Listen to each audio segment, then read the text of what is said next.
So welcome student the course of engineering geology. आज हम unit 4 discuss करेंगे that was geophysical studies.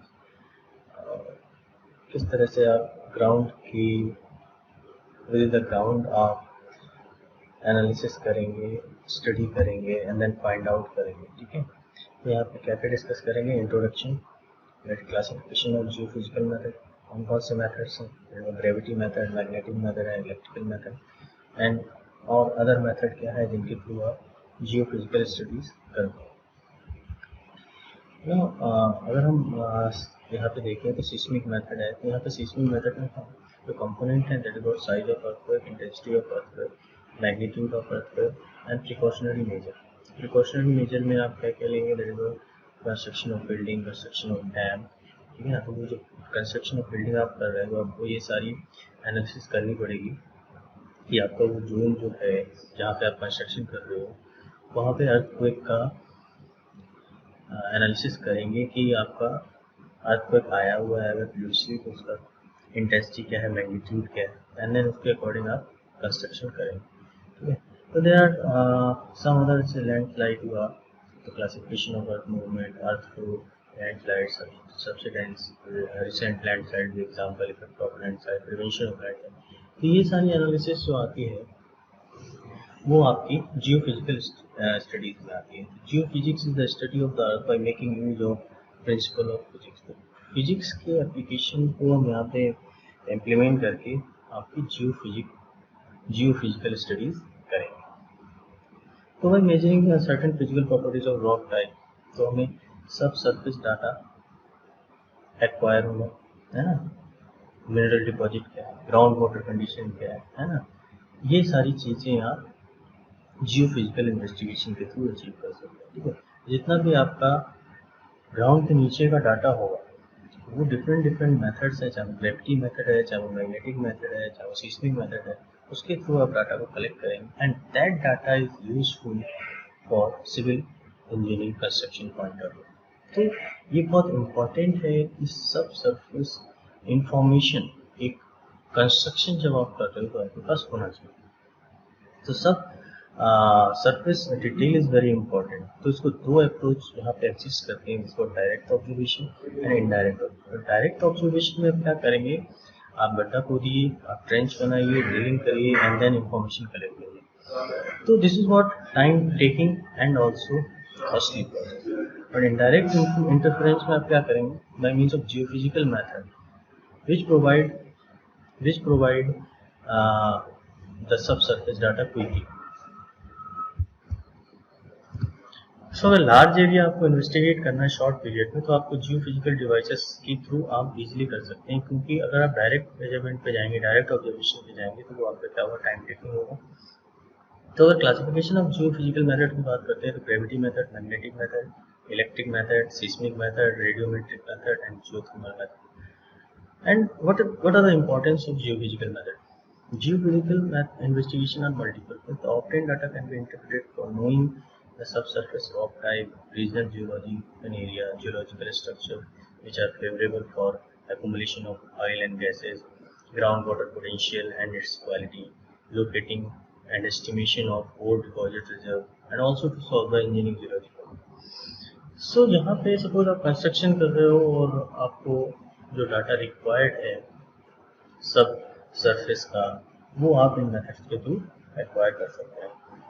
तो जैसे आपको थिकनेस डिटरमाइन करनी है ओवरबर्डन की, allocating fault zone, shear zone, it act as a place of leaking in reservoir और as place of weakness in foundation side, to locate place where building materials occurs at shallow depth, to solve some of the non-geological problems like location of buried iron pipeline, इसको magnetic method से कर सकते हैं। Location of area of buried pipes carrying oil and gases, electrical methods के through कर सकते हैं। Location and liquidation of underground fire, geothermal method के थ्रू कर सकते हैं।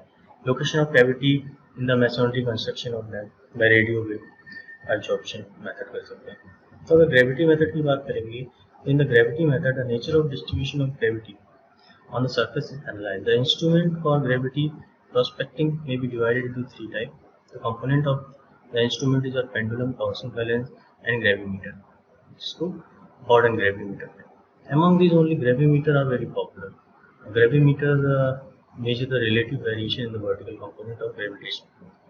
It is somewhat like a spring balance, which weigh a constant mass and detect the relative difference of weight with greater accuracy of the region. कोई भी mass अगर आप किसी spring के through hang कराते हो, ठीक है, तो it is a simple observation.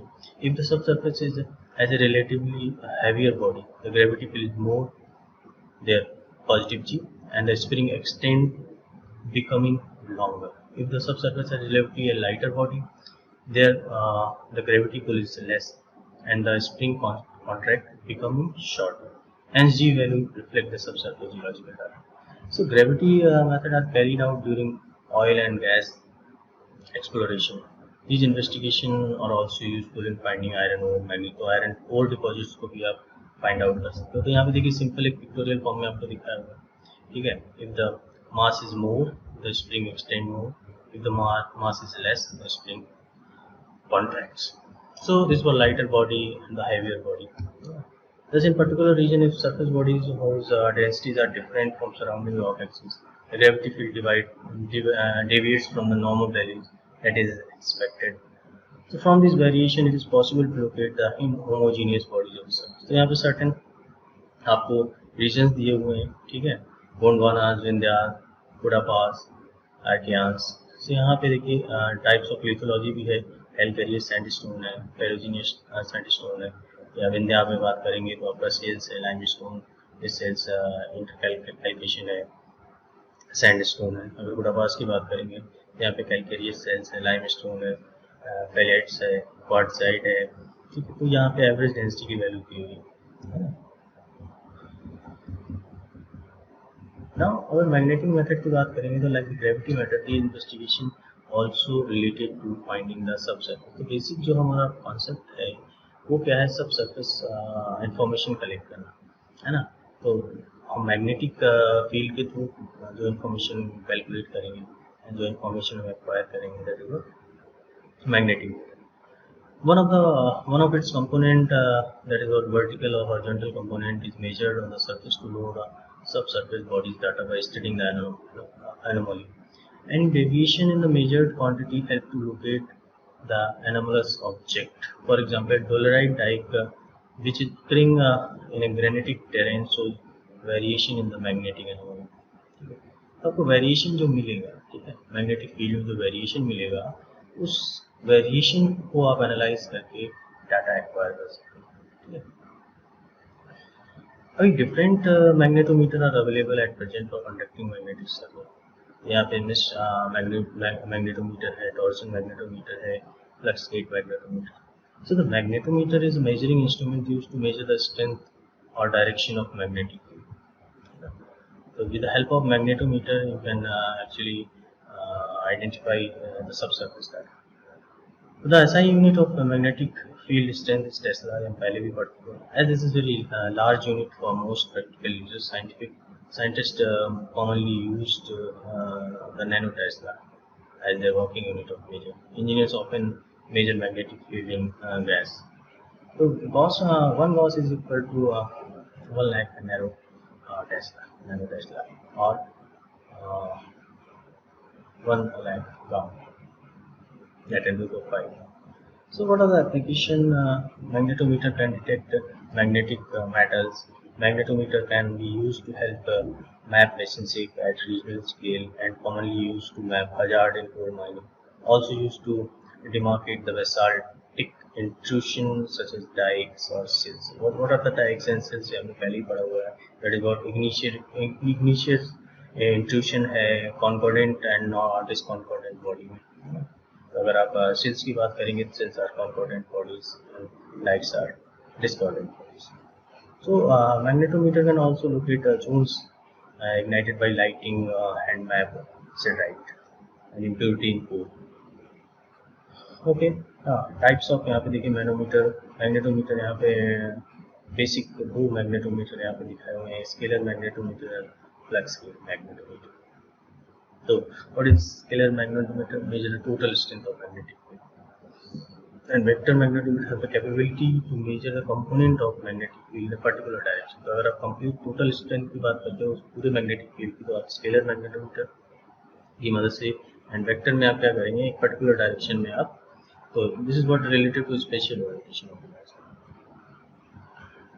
Okay, so एक स्केलर मैग्नेटोमीटर में आप टोटल मैग्नेटिक फील्ड की strength but not its direction, scalar और vector that is what, scalar में आप स्ट्रेंथ तो आप कैलकुलेट कर लेंगे बट डायरेक्शन आप आइडेंटिफाई नहीं करेंगे। वेक्टर में आप क्या डायरेक्शन भी, तो यहाँ पे बोथ मैग्नीट्यूड एंड डायरेक्शन अगर आपको करना है तो आप वेक्टर मैग्नेटोमीटर की मदद से कर सकते हैं। एंड अगर स्केलर में बात करते हैं तो आपको मैग्नीट्यूड मिल जाएगा बट डायरेक्शन नहीं मिलेगा। So that is what magnetic investigation are employed for solving the following geological issues। तो जो भी इश्यूज हैं जो हम मैग्नेटिक का मेथड से यूज कर सकते हैं, फॉलो कर सकते हैं, डेलिनेशन ऑफ लार्ज स्ट्रक्चर फॉर्म्स, है ना, जहाँ पे आपके ऑयल्स एंड गैस डिपॉजिट हो सकते हैं, detection and deformation of basis and ultrabasic bodies such as dyes, locating iron ores and other deposits such as chromite, manganese and bauxite deposit, also to demark the ore bodies of copper and nickel sulfur।